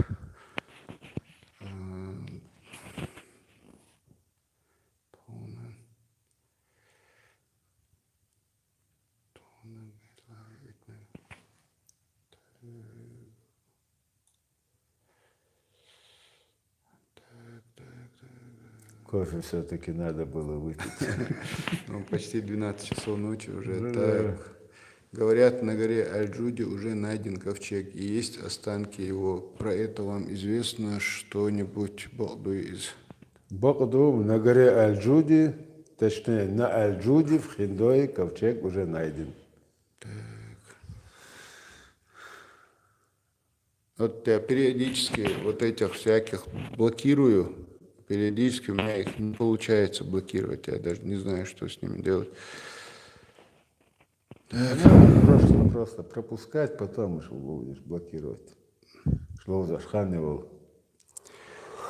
Такой вопрос, это не заказ нашей власти, скажи отношение власти к этому.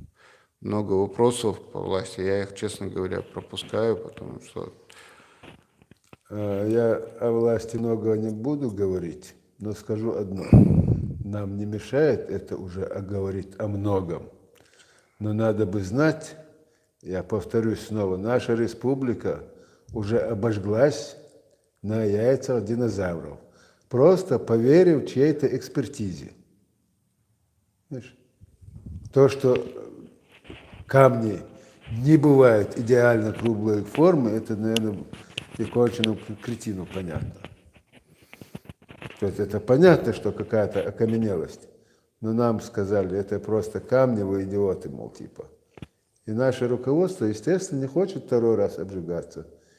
И дает нам возможность своими силами это доказать. Но без людей, извините, я ничего не сделаю. Я не Геракл, не всесильный, чтобы вычищать авги конюшни или там что-то такие подвиги совершать. Я обычный человек, причем еще не 20 лет назад.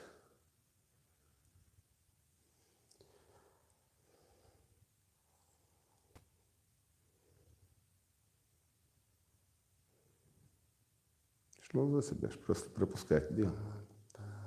Марат, сколько тебе лет? Так. По светскому календарю или по хиджи? По светскому, думаю, 53, по хиджи 55. Так. Если мы такой самый старый народ, почему нас так мало? Интересный вопрос. Почему нас мало? Вся Европа практически, вся Средняя Азия практически, весь Ближний Восток, вся Россия. Это все те же самые мы, только сменивший язык. И в результате смены языка сменившие ментальность. Это все мы когда-то. Так, Марат, тут некоторые подписчики просят тебя не отвечать так грубо. Как грубо? Не знаю, так говорят. Так. Вроде никого не материл.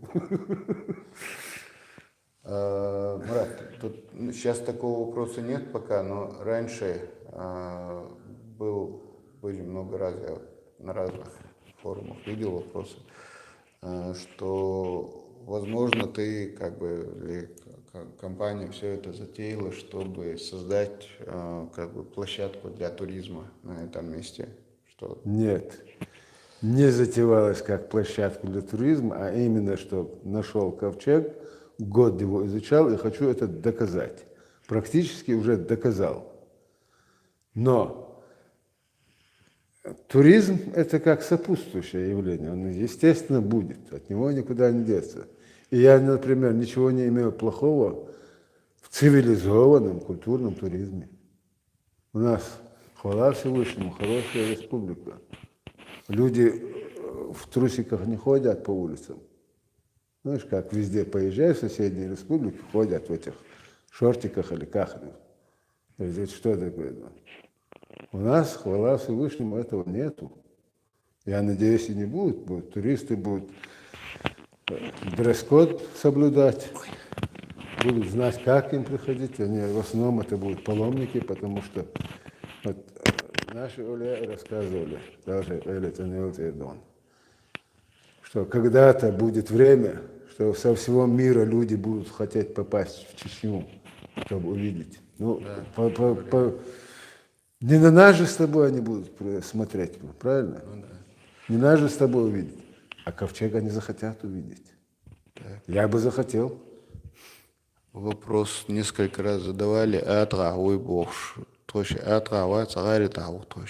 В гостях у Мурада, его родственников здесь, в городе. Так. Так, самое главное.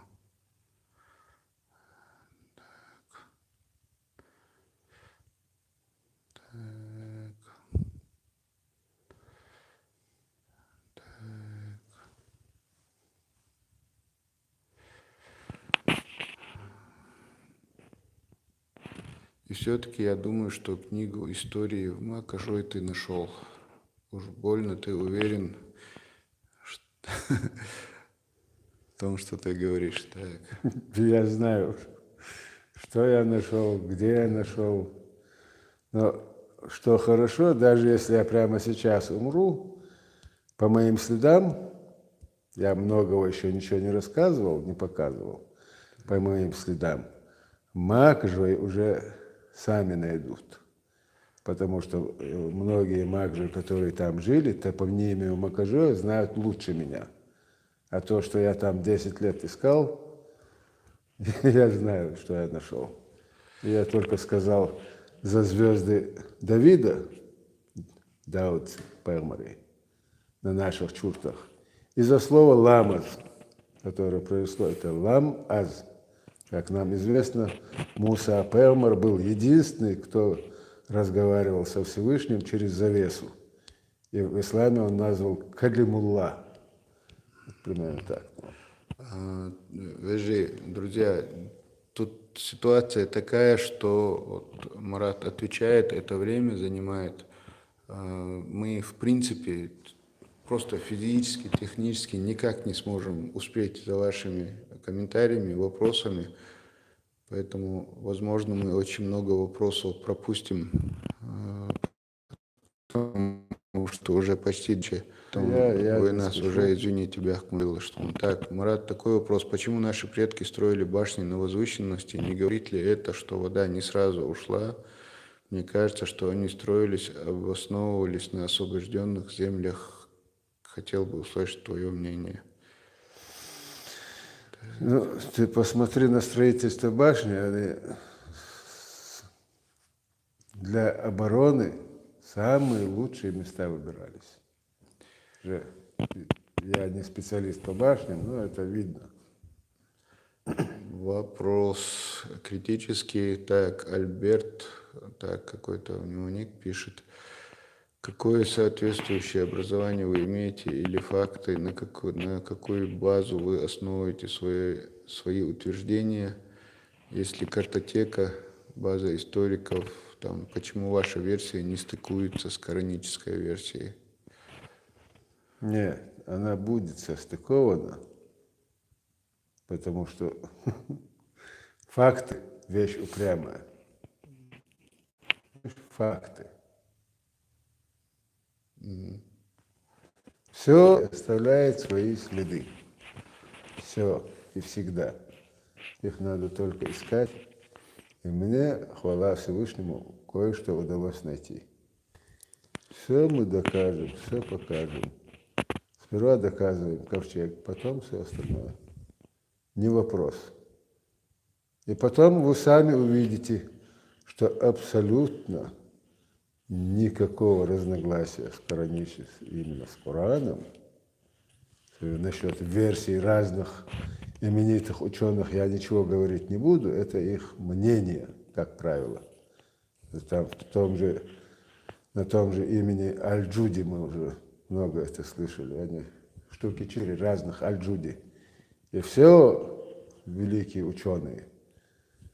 Насчет версии мы не будем. А вот то, что мы подтверждаем то, что написано в Коране и частично в Библии, это да. Это да. Факты говорят о своем. Факты – вещь упрямая, как говорят криминалисты.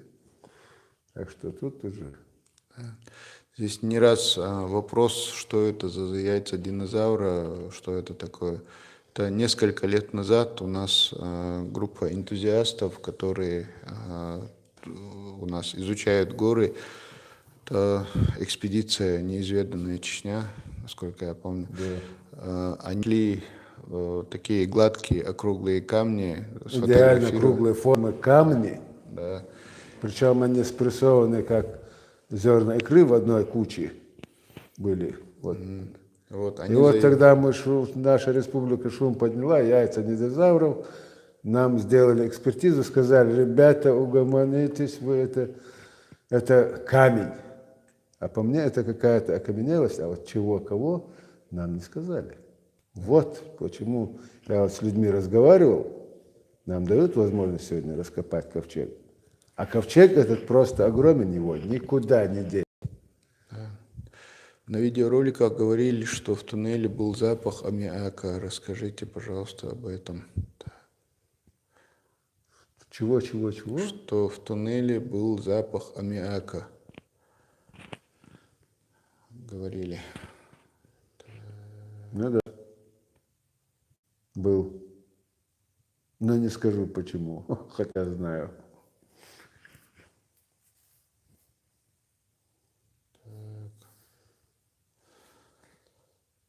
Повторно поставлен вопрос, как относится Мурат к Супьяну и Резвану Ибрагимовым и их теории золотого тура и вообще к их умозаключениям. Первый раз это. Я никак не отношусь. Это их работа, и пусть сами за свою работу отвечают.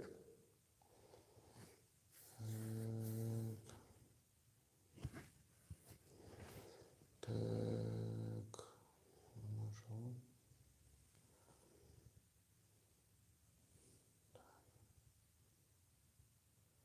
Ола, я уже несколько раз блокировал вот этого, который там про Аварцев пишет.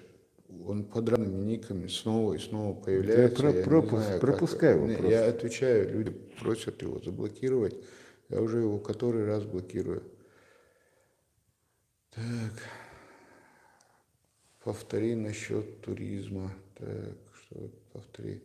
Что именно повторить? Что туризм будет? Он будет. В будущем. Что весь мир захочет в Чечню попасть, увидеть?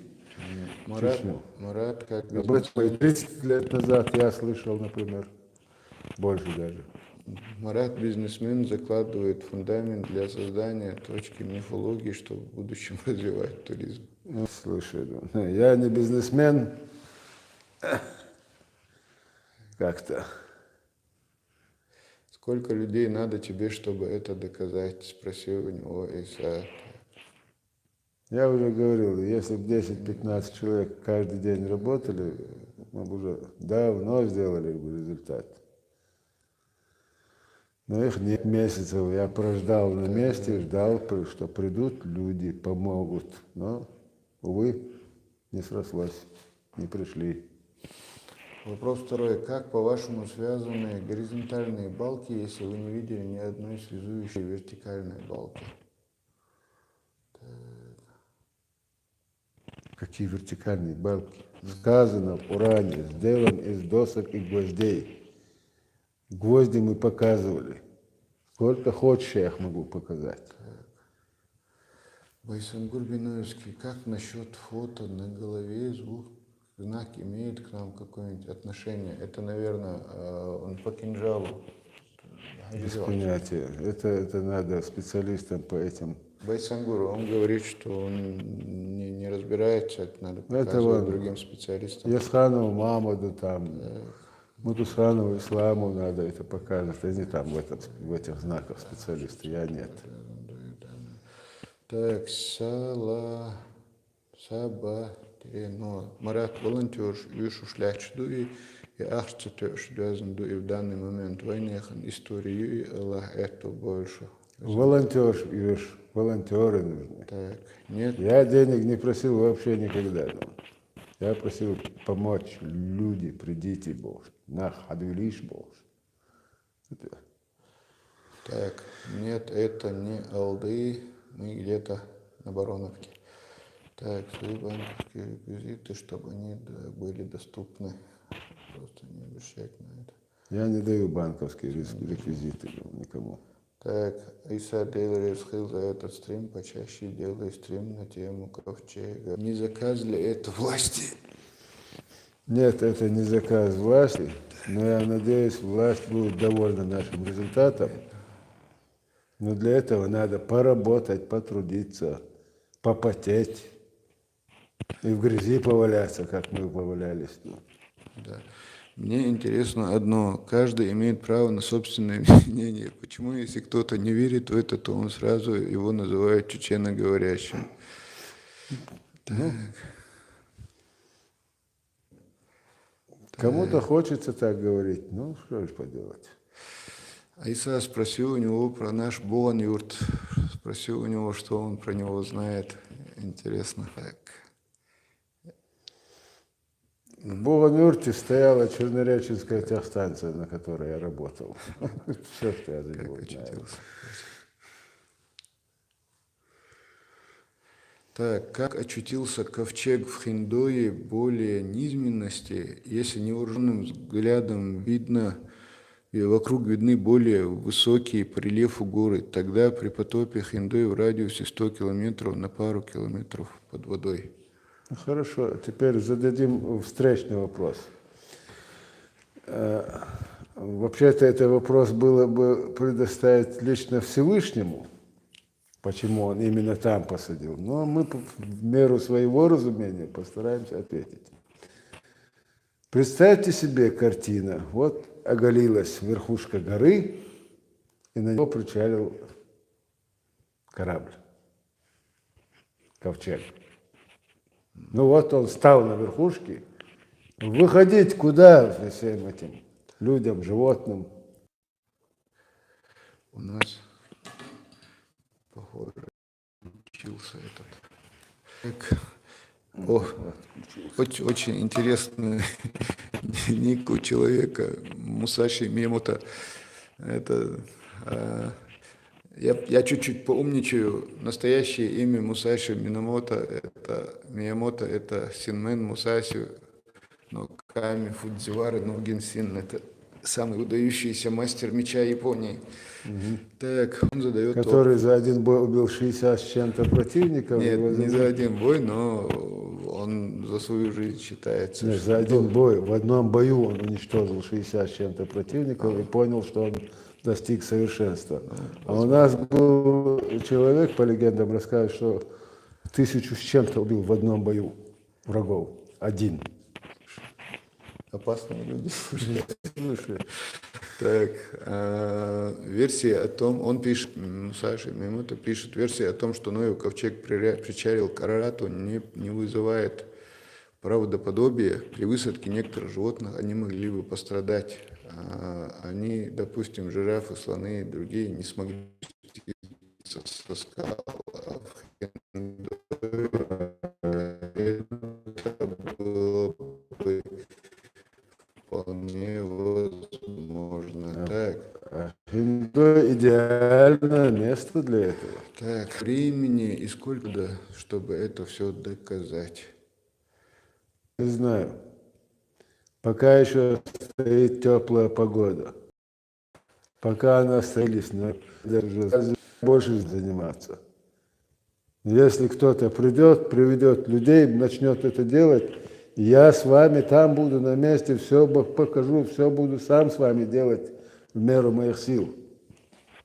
Но для этого люди нужны. Извини, я не знаю, у меня нет таких ответов.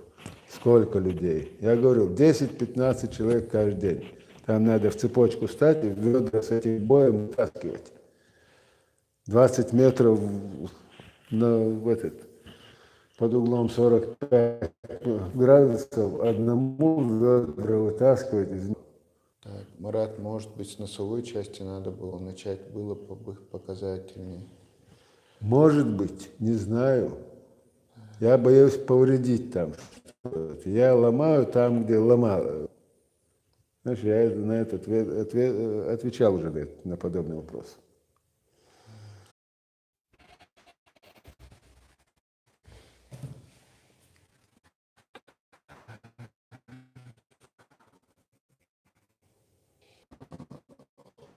Вопросы, которые я считаю, я пропускаю,